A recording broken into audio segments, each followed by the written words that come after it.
Welcome to another video of PHP course. Today I will teach you what are PHP loops and what are their types. So let's start without wasting our time.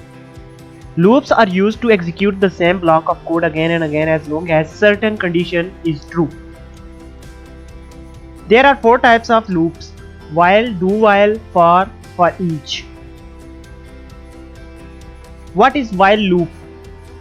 The while loop executes a block of code as long as the specified condition is true.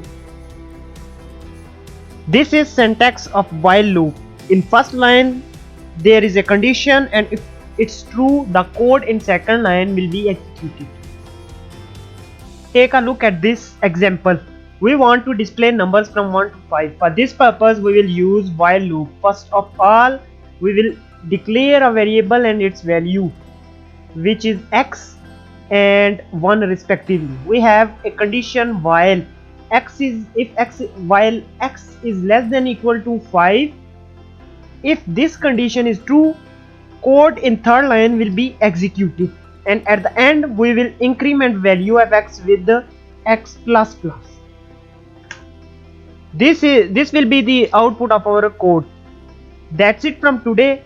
Thank you for watching.